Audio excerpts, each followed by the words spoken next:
cross. You died and rose again. My God, I'll only ever give my all.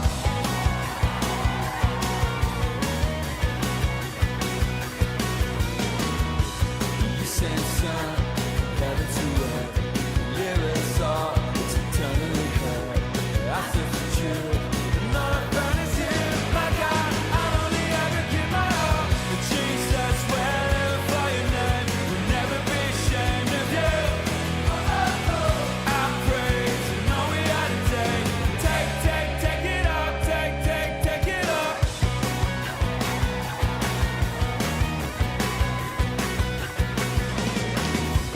You sent son from heaven to earth, living us all, it's eternally hurt. I search the truth, and all I found is you. My God, I'll only ever give my all. Jesus, we're living for your name, and we'll never be ashamed of you. I praise, and all we are today. Take it up, take it up. Jesus, we're living for your name, we'll never be ashamed of you. I pray, and all we are today. Take it up, take it up.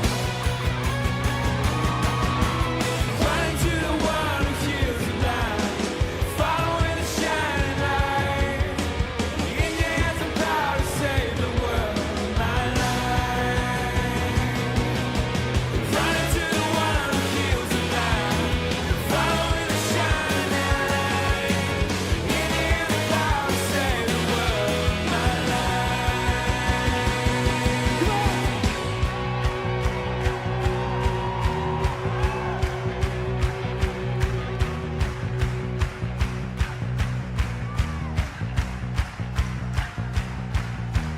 Jesus, we're living for your name. We'll never be ashamed of you.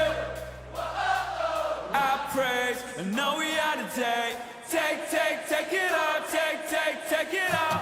Jesus, we're living for your name. We'll never be ashamed of you.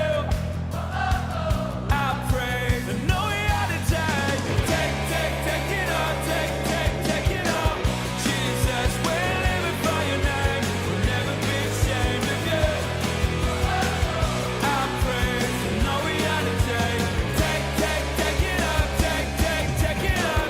Jesus, we're living for your name, and we'll never be ashamed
Jesus, you are alive. Keep hope alive.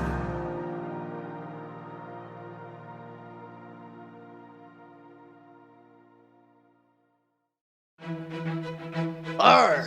Ahoy, matey! Welcome to Story Lab.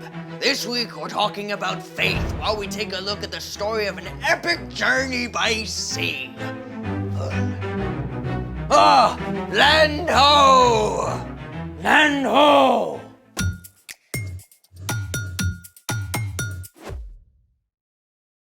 Hey, I'm Carter. And I'm Zeke. We're talking about faith, which is trusting in what you can't see because of what you can see. Even when things fall apart. Especially when things fall apart. Like in today's story.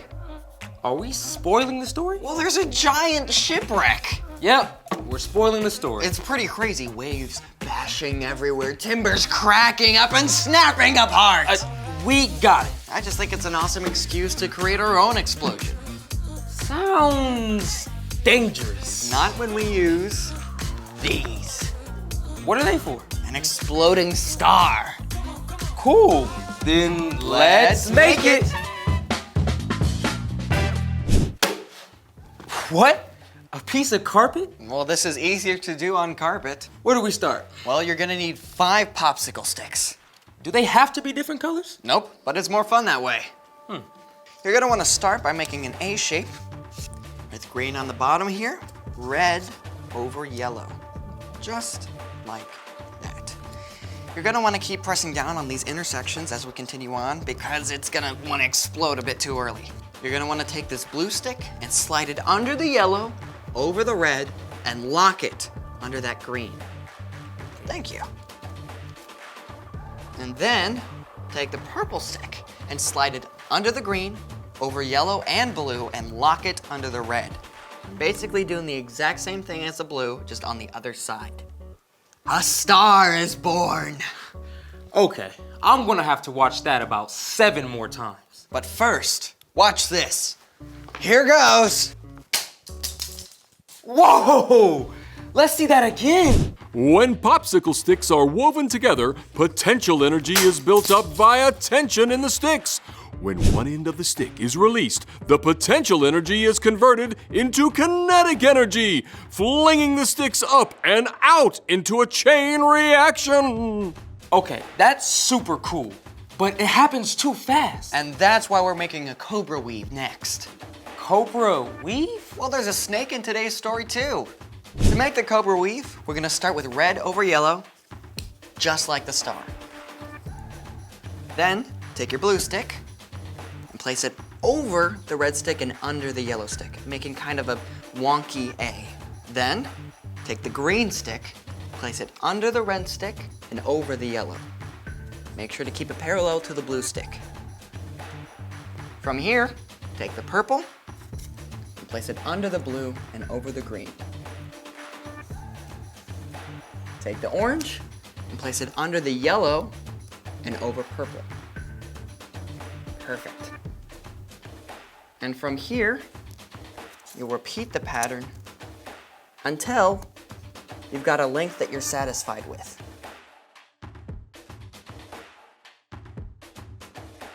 What happens now? Release the cobra! Wow! Oh, I gotta see that again. So much wreckage. Speaking of which, it's time for... The story before the story. Today, we're in the book of Acts, which tells the story of the early church. But before Acts, way back in the very beginning, out of a deep, deep love, God made an amazing world. But when people turned away from God, the world was broken. God made a plan to draw people back into relationship. So at the right time, God sent Jesus, God's very own son, to live among us. Jesus gave up his life and was killed. But on the 3rd day, he rose to life. After Jesus returned to heaven, the early church grew quickly. The Apostle Paul traveled thousands of miles and started many new churches, upsetting both Jewish religious leaders and Roman authorities. Which is where our story starts. Take it away. Hey everybody, I'm Brian. Our friend Paul told the story of Jesus everywhere he went. even when it got him in trouble. At last, a Roman commander had Paul arrested. When some men plotted to take Paul's life, the commander had Paul taken to the governor in Caesarea. Here, Paul was kept for 2 years. Finally, when unfair accusations were made about him before a new governor, Paul demanded, I appeal to Caesar. Now, Paul was a Roman citizen, and it was his right to get a fair trial before the ruling Caesar. But that meant an epic and dangerous trip all the way to Rome. Paul and several other prisoners were handed over to a centurion of the imperial regiment. I am Julius. Hail Caesar! So the men set sail, eventually making it to a harbor called Fair Havens. Paul warned Julius and the crew.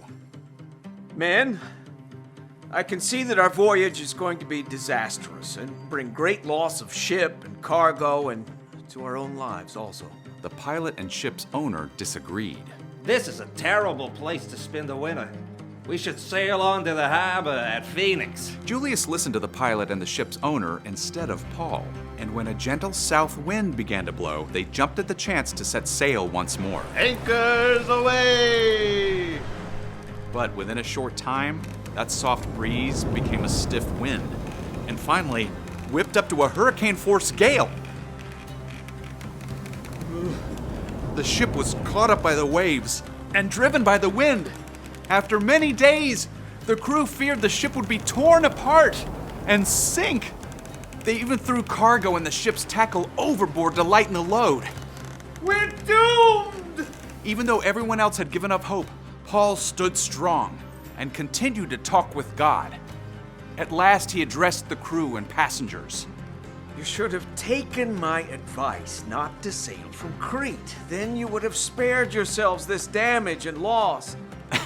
Paul was not above a good "I told you so." Keep up your courage, because not one of you will be lost. Only the ship will be destroyed. Last night, an angel of God told me, do not be afraid, Paul.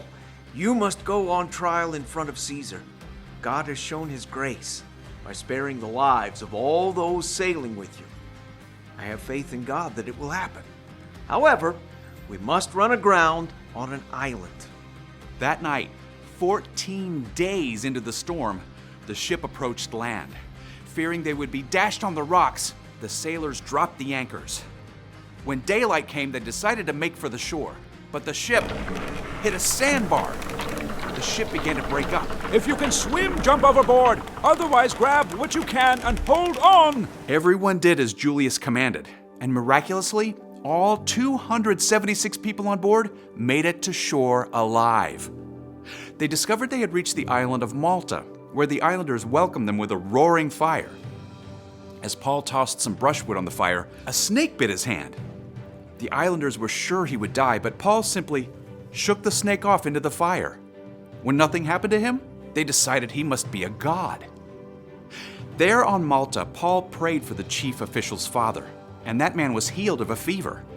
Through the help of God's Spirit, Paul healed other sick people on the island too, and the islanders gave Paul and his fellow passengers everything they needed. The end. Arrest, prison, shipwreck, snake bite? Ah, man, it's like Paul was just a magnet for terrible things to happen. Yeah. In a letter to the church in Corinth, Paul even wrote down an epic list of all the awful things he had experienced. But through it all, Paul knew that God was right there with him to give him courage and strength. So, what's our part in the story? Well, you probably haven't been shipwrecked or bitten by a snake recently. At least, let's hope not. But like Paul, you could probably make a list of all the bad things that have happened to you, or things that you're facing right now. Maybe a family member is really sick in the hospital. Or maybe some kids in the neighborhood are being mean to you. Maybe the pet your family has had since you were a baby just died. Or you've got to get a cavity filled at the dentist. Whatever happens, no matter how bad it is, you can have faith that God is right there with you. Yep, God will never, ever leave you, no matter what. God always loves you and promises to give you the resilience to make it through. When bad stuff happens, keep talking to God. Keep holding on. And God may not make the bad situation go away, but God will walk with you right through the middle of it. Yeah, I think you got it. See you next time. Here's the thing. When bad things happen, God is with you. Man, it looks like a shipwreck in here. I got an idea. Star Wars? Oh, yeah. Hey, thanks for joining us in the Story Lab. See you next time. Back here, Zeke.